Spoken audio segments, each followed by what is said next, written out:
Lost my mom when I was young. Years later my dad met a new woman, who made me remove mom's photos and forced her kids on me. When I refused, dad kicked me out for them. When I was very young I lost my mom to a sudden heart attack. It was just an ordinary day, or at least that's what it seemed like at the time. I was in the kitchen with my mother. She was doing something in there, cooking, cleaning or humming to herself while preparing meals for our family. I can't recall what I was doing at that moment, maybe playing with some toys or chatting with her about something, but I do remember the suddenness of it all.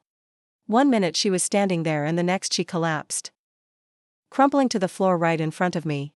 It was terrifying. I had never seen my mother like that before. So still so unresponsive.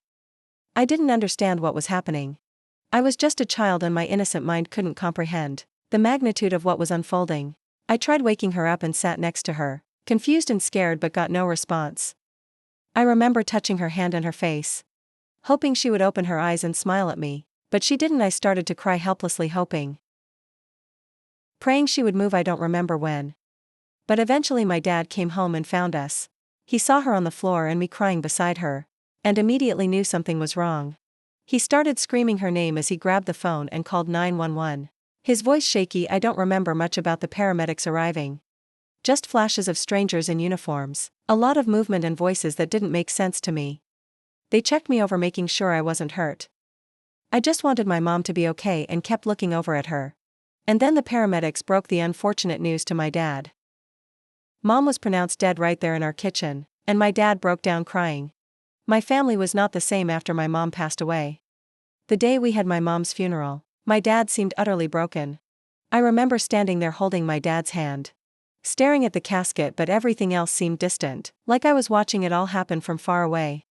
People offered their condolences, but their faces and words barely registered with me. All I could think about was that my mom was gone, and I would never see her again. I didn't know how to process that. I was too young to understand the meaning of death. That night my dad came back home and held me tightly, both of us sobbing, and I can still recall the way his tears soaked through my hair. He cried himself to sleep, holding me close, as if I was the only thing left grounding him to this world. The two of us were lost in our grief, unsure of how to move forward without the person who had been the heart of our family. Thankfully, in the midst of all this pain, my Aunt Sophia stepped in. She was my dad's sister, and from the moment Mom passed, she became our lifeline. I don't think we would have made it through those first few months. Without her, my dad was utterly lost. He couldn't handle his grief, and for a long time he didn't try. He retreated into himself, barely speaking to anyone. He would go to work in a daze, come home and drink until he passed out on the porch or on the couch. It was as though he was just trying to survive each day, numb to everything around him. I needed him, but he wasn't there. Not really. I felt abandoned, even though I knew he was hurting too. And Sophia, though she was different, she became sort of a parent figure to me during those days. She made sure I was okay physically and emotionally. Every morning Sophia would come over to pick me up, taking me to school and making sure I had everything I needed.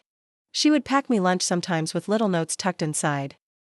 After school she would be there to help me with my homework, sitting patiently with me at the table, even when I struggled to focus. It's not like I could think straight with everything going on. But she never pushed me, she just supported me. When I needed to talk she would listen. And when I didn't, she would just sit with me in silence. Later during the evening my nanny would take over, looking after me until my dad could come back home. And Sophia had her own life and her own husband. But for those months she made me and my dad and her priority. She must have been exhausted running between her life and ours, but she never once let it show. I don't know how she did it, but she became the glue that held us together. My aunt gently encouraged me and my dad to start going to church so we could find some peace and routine in our lives. Around that time, my school also recommended that I go to grief counseling since my grades were declining due to my mental health. Talking to a therapist helped me a lot, as it gave me a safe space to express the feelings I didn't know how to handle on my own. I could talk about the confusion, the sadness, and even the anger I felt, without worrying about how it would affect my dad. Grief counseling became a crucial outlet for me, and I started to understand that it was okay to feel everything I was feeling, that there wasn't a right or wrong way to grieve. And in a way it helped me connect with my dad better too.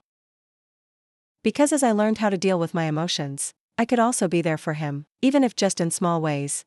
I have to admit that my dad, for all his struggles, was an incredible father to me in those initial years as he began to emerge from his grief. We started spending more time together. I've heard stories from friends about how strict their fathers were, some even talking about being yelled at or hit. But my dad was different. He never raised his hand to me. Never even really raised his voice. He was patient and gentle and always tried to understand me. Even when I wasn't being very understanding myself. I know I wasn't the easiest teenager to raise. I was dealing with the usual struggles of adolescence, plus the added weight of my mother's death. There were times when I was moody, distant and sometimes even rebellious. But my dad handled it all with so much grace. He just did his best to be the best father he could. When my dad initially started dating again, nothing really came of it. Women would come and go but nothing ever got serious enough. That all changed eventually when he met Dee Dee. He was head over heels for her. Since their first date, he would always come back home smiling after their dates, and I felt happy for my dad. I wanted him to find his own happiness, and if Dee Dee was the answer, then so be it. The first time my dad brought her home, I wasn't sure what to expect, but I tried to keep an open mind for his sake. From the moment Dee Dee walked through our front door, she was nothing like Dad described her, and I had a bad feeling she didn't seem welcoming or kind. In fact, she came across as snarky and judgmental from the very start. I'll never forget the way her eyes roamed our house, scrutinizing everything like she was searching for flaws. And when her gaze landed on the photos of my mom, that were still proudly displayed in our living room, her eyes narrowed and she looked pissed. During lunch she told my dad right in front of me that having pictures of my mom around the house was disrespectful to her, and that if he was serious about their relationship, he needed to get rid of the ASAP. I was shocked, furious even that someone who barely knew us could make such a demand. Those were family pictures, and it had nothing to do with Dee Dee whatsoever. However, what hurt even more was when my dad went along with it.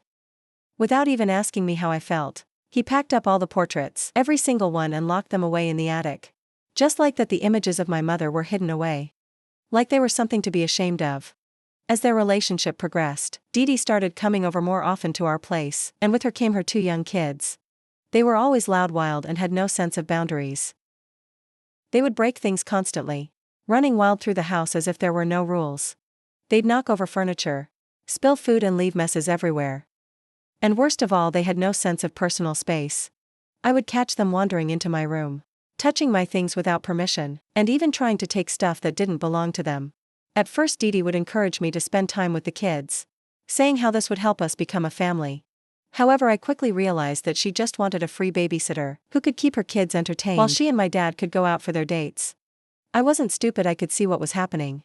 And the more it happened, the more resentment I felt towards her and her kids. I tried talking to my dad about how I felt, but he urged me to give Dee Dee and her kids a chance. He wanted me to be more open, to try to embrace them as part of our family, but I just couldn't, so I started to avoid them. Whenever Dee Dee and her kids would come over, I'd retreat to my room and refuse to come out until they left. I didn't want to mix with Dee Dee's family. It didn't take long for Dee Dee to notice, and it became clear she wasn't happy about my distance. One evening after another visit where I barely said a word to her kids, Dee Dee finally snapped. She and my dad got into a huge argument. I could hear her yelling, her voice echoing through the house. She was furious, complaining about how I wasn't talking to her kids, and that I wasn't being a good brother to them. She then walked up the stairs and banged on my door, ordering me to open up, and telling me how I needed to be taught a lesson. Her audacity was unbelievable, standing in my home screaming about how I needed to be punished, like I was some delinquent child. She had no idea what I had been through, no understanding of the pain and loss my dad and I had experienced. I had never been disrespectful to her or her kids, yet here she was, trying to force me to be some sort of a brother to her kids. The worst part was that my dad didn't say a word in my defense, except to ask her to calm down. It was like he was afraid to challenge her, or maybe he just didn't want to. I'll never forget how small and helpless I felt at that moment, realizing for the first time that my dad wasn't going to stand up for me against Dee Dee. Later, after the argument had cooled down and Dee Dee had gone home, my dad came to talk to me. I thought maybe he'd apologize for letting things get so out of hand, or try to understand where I was coming from. But instead he told me that the whole situation was my fault. He explained that Dee Dee was a good woman, and that she and her kids had been abandoned by her ex-husband. They were just looking for a stable family, and I was making things difficult by not accepting them. He said that he was happy with her and that for his sake, I needed to at least try. I was floored. I couldn't believe that he was putting this on me, that he was expecting me to just ignore how I felt and go along with it because it made him happy. I understood that Dee Dee had been through a tough time, and I didn't blame her kids for any of it. They were just caught in the middle. Like me, I certainly didn't appreciate being made to feel like I was the problem, just because I didn't fit into this perfect picture of a new family that my dad and Dee Dee were trying to create. So I argued back. I told him straight out that I had no issue with him dating Didi. And I could even live with her being around if that's what made him happy. But what I couldn't stand was how he and Didi were constantly imposing their decisions on me, as if my feelings didn't matter. I reminded him that I was his son, his family, and that he needed to consider how I felt about all of this. Also, I told him I wasn't interested in building a deeper relationship with Didi or her kids. I could be polite. I could be civil, but beyond that, I wasn't going to force something that wasn't there. My words didn't sit well with my dad. I could see the disappointment in his eyes. He didn't say much after that, but the very next week, he forced me to attend a family counseling session with him and Didi. Out of nowhere, my heart sank. The moment I realized that I was being dragged into a situation where they both wanted to gang up on me, under the guise of working things out. From the moment the session started, it was clear Didi had an agenda. She kept talking about how she just wanted herself and her kids to be accepted, and how I was the one standing in her way. It was like she had this rehearsed script, repeating over and over again, how I was the obstacle to this perfect new family they were trying to create. At one point she even started to cry, telling the therapist how I refused to let her into my life, no matter how hard she tried. The tears felt so rehearsed, so convenient, like she was trying to manipulate us into feeling sorry for her. And predictably my dad leaned into it, nodding and comforting her. But the therapist remained calm, not swayed by Didi's display. She turned to me and asked me what I wanted. It was the first time since Dad and Didi had started dating that anyone had actually cared about my perspective, and I felt a small sense of relief. I told her the same thing I told my dad before. I didn't want a deep relationship with Didi and her kids, but I would always be polite to them. That was as far as I was willing to go. And honestly, I thought that was more than fair, given everything that had happened. Of course, Didi didn't like that. She immediately jumped in, saying how her kids deserved to be accepted and loved fully, and how I needed to stop grieving over my mother, who had been dead for years anyway, and move forward in life. Those words hit me like a punch to the gut. It wasn't just insensitive, it was cruel. She expected me to just move on. As if my mom's death didn't still affect me every single day, as if her presence in my life hadn't shaped who I was. My dad, sitting beside her, actually agreed with her and told me that I needed to come out of my shell and see how wonderful our life could be, with Didi and her kids as part of our family. I couldn't believe it. He had never spoken to me that way about my grief before. It was as though in his mind, Didi had become more important than preserving the memory of my mom. His desire for this new family had blinded him to how much I was still hurting, and he couldn't or wouldn't see that asking me to accept this new reality wasn't as simple as just moving on. Thankfully, the therapist took my side. It was the first time I felt validated in a long time. She didn't let Didi or my dad bully me. Instead, she pointed out that they were pushing too hard, and that they weren't giving me the space I needed to process everything. She even suggested they try to see things from my perspective, which I appreciated, but of course, Didi didn't. Her face said it all. She was furious, I could tell that. Being called out by the therapist wasn't something she had expected, and it didn't sit well with her. On the drive home, her anger boiled over. She started complaining to my dad, calling the therapist an old woman, and accused her of being biased towards me since I was a kid. It was like she couldn't accept that maybe, just maybe, she wasn't right about everything. She kept going on and on, saying that all of this could be easier if I would just stop being stubborn. I sat in the back seat quietly listening to her rant, trying to keep my cool, but then she crossed a line. She snapped, saying that my mom would be ashamed of me for not letting my dad be happy in his life, and how I was clearly holding him back. That hit me harder than anything else she had said up until that point. She dared to bring up my mom and was using her memory to guilt me. It wasn't just hurtful, it was cruel beyond words. Up until that moment I had held back. I had taken her words, her jabs and her insults because I wanted to keep the peace. But this was different, this was too much. I snapped. I told her that I hated her, and that I wished she and my dad had never met. I continued to tell her that she was evil, and that I did not want anything to do with her and her children. The words spilled out of me, raw and full of the anger I had been holding in for so long. I didn't care anymore about keeping things civil or polite. I was done. Then I turned to my dad. I screamed at him for always taking her side, for treating her like she was already his wife when I'd been there with him for all those years after Mom passed away. I reminded him that I was family, not Didi, and yet here he was, allowing her to make me feel like I was the outsider in my own family.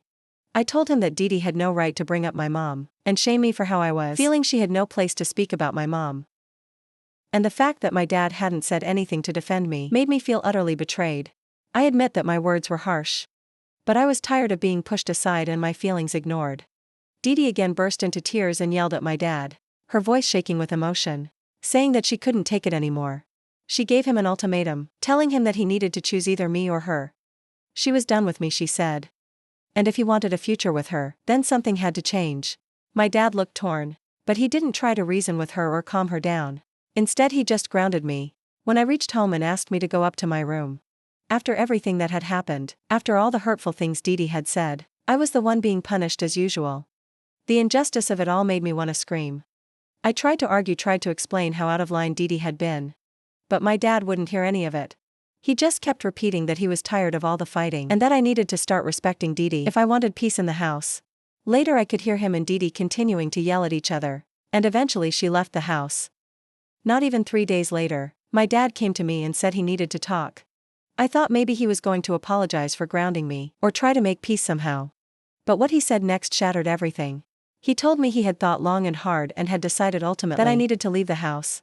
He said that he wanted a future with Didi, and that couldn't happen with all the tension between us. He explained that I would be going to live with my Aunt Sophia, and that he'd continue to send child support money until I turned 18, but after that he was done taking care of me. I felt the floor drop out from under me. I couldn't believe what I was hearing. My own father was choosing a woman over me. He was sending me away his own flesh and blood, for the sake of his relationship with her, and Sophia came to pick me up later that week. When she arrived, she was fuming. Apparently she had no idea that things were so bad between us until Dad had asked her to let me stay with her permanently. She stormed into the house and immediately started arguing with my dad. They had a full-blown screaming match in the hallway. She laid into him, telling him that by making this decision, he was destroying our relationship forever. She warned him that kicking me out like this would have lasting consequences, not just for me but for him too. But my dad wouldn't back down. He kept repeating that he deserved to be happy, like that was all that mattered. I stood there sobbing, feeling like my whole world was crumbling around me. And Sophia eventually grabbed my bags, gave my dad one last disgusted look and let me out of the house. I didn't want to leave as much as I was angry and hurt. I didn't want to believe that this was really happening. But it was. My dad was letting me go. He had chosen Didi and her kids over me, and there was no going back. I cried the entire way to Aunt Sophia's house. It felt like I had lost one more parent all over again. The pain was unbearable, and no matter how much Aunt Sophia tried to comfort me, nothing could take away the feeling of betrayal that was sinking deeper into my chest. I had never felt so alone. These past 7 months have been some of the hardest in my life.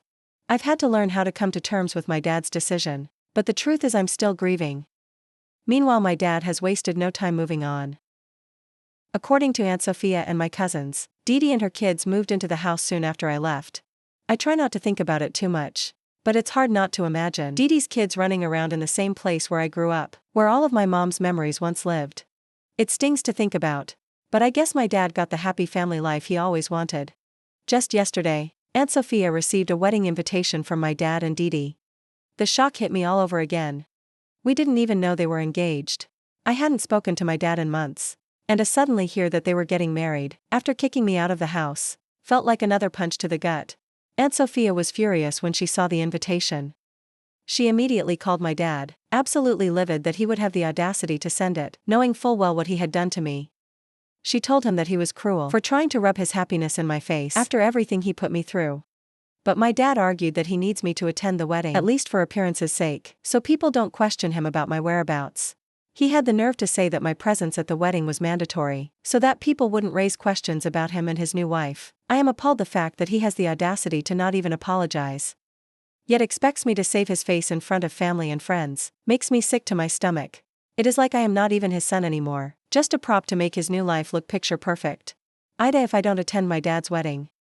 Update 1. My aunt and I have been seeing all of your positive comments coming in.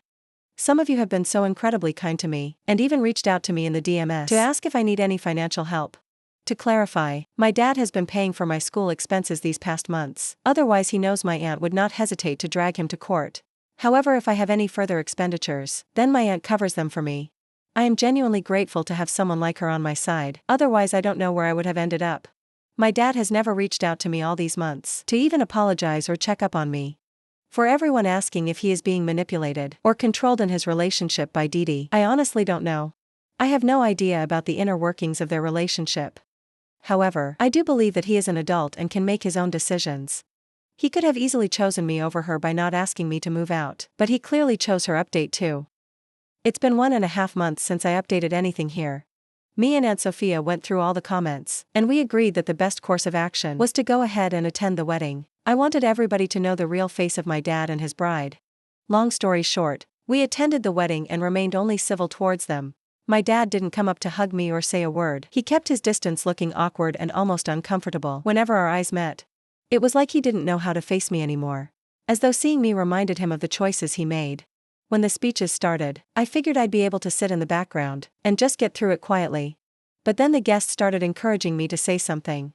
Since I was his child, Dad and Dee Dee looked nervous. Probably hoping I'd just say something quick and nice. For the sake of appearances, I stood up and took the mic, congratulating the happy couple with a sarcastic smile. I wasted no time telling the truth and pointed out how wonderful it must be for them to start a new life after kicking me out of the family home. I noticed Dad's face tense up. But I continued sarcastically, announcing just how much Dad must love Dee Dee, since he was willing to sacrifice his own flesh and blood for her happiness, and we should definitely applaud them for that. The room went silent, and I could feel the eyes of every guest turning towards Dad and Dee Dee. They looked absolutely petrified, frozen in their seats as the weight of what I'd said sank in.